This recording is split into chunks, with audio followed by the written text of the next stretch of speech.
ओम श्री गुरुवे नमः।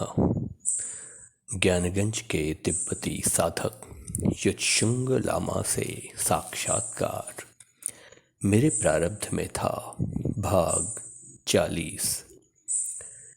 ज्ञानगंज के बारे में बताते हुए जब लामा युत्सुंग ने हमसे कहा और यह बताया कि ज्ञानगंज में समय का प्रभाव इतना नगण्य है कि शरीर पर काल का प्रभाव अत्यंत धीमी गति से पड़ता है।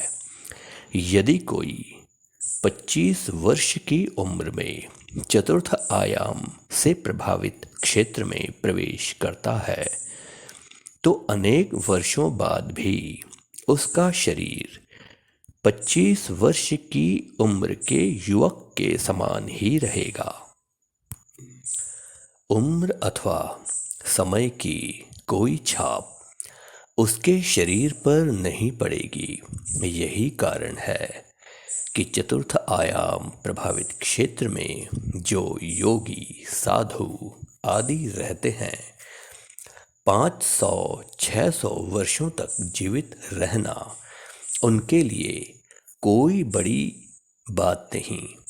शरीर एक ही तरह का होकर स्थिर रह जाता है।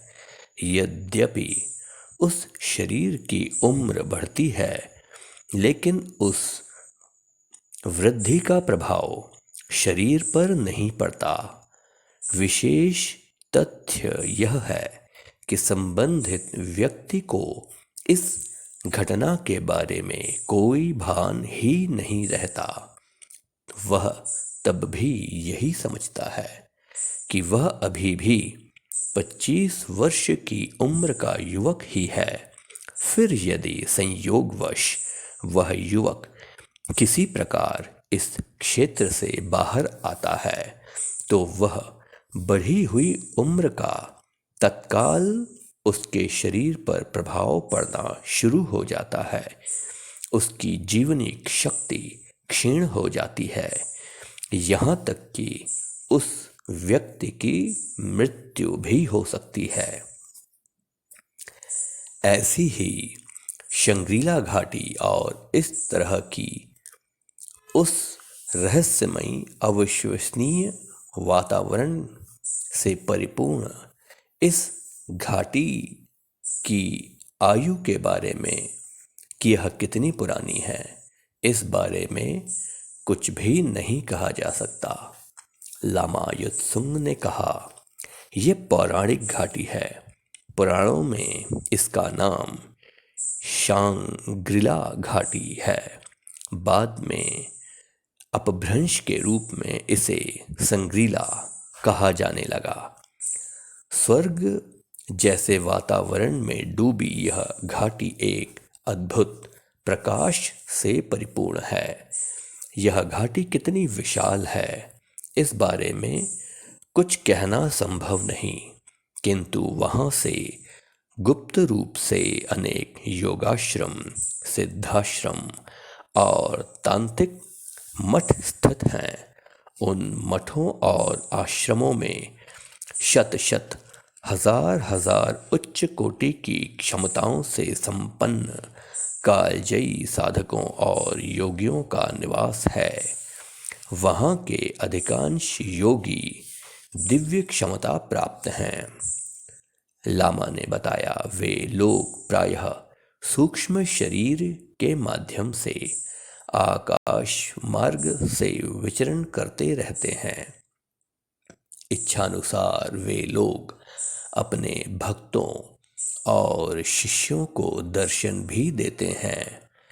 कुछ एक योगी इतने असाधारण हैं कि वे महाभारत काल से ही वहाँ रह रहे हैं और साधना कर रहे हैं।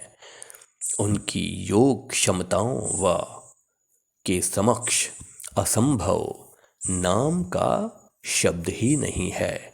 शंकराचार्य का युग, ख्रिस्त युग, बौद्ध युग सभी उनकी आँखों के सामने से गुजरे हैं। देवलोक में भी उनका आना जाना निरंतर लगा रहता है। चतुर्थ आयाम के प्रभाव में उनका शरीर आलोकमय अविनश्वर हो गया है। जो लोग सांग्रीला घाटी से भली भांति परिचित हैं, ऐसे ही महायोगियों से सुना था कि योगी राज श्यामाचरण लाहिड़ी के गुरुदेव महागुरु बाबाजी महाराज, जिन्होंने स्वयं भगवान श्री कृष्ण और आदि शंकराचार्य को दीक्षा दी थी, वे आज भी संग्रीला घाटी के किसी सिद्धाश्रम में निवास करते हैं।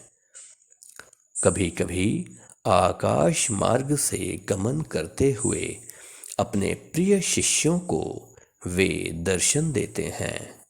लामा युत्सुंग ने कहा, वर्ष 1965 1965 में चकोरी मठ में मैंने उनका पहला दर्शन पाया था। तब उनकी उम्र को देखकर लग रहा था कि उनकी उम्र 30 वर्ष से अधिक होगी ही नहीं।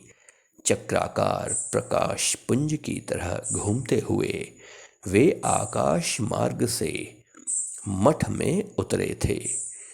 संग्रीला घाटी के 3 साधना केंद्र विश्व प्रसिद्ध हैं। लामा ने इन तीनों साधना केंद्रों के बारे में बताते हुए कहा, पहला ज्ञानगंज मठ है, दूसरा सिद्ध विज्ञान आश्रम है और तीसरा योगा सिद्धाश्रम है। ये तीनों आश्रम बहुत ही विशाल हैं। उनके बहुत से विभाग हैं। प्रत्येक विभाग के लिए अलग अलग आचार्य और अलग अलग निर्देशक हैं। शेष अगले अध्याय में।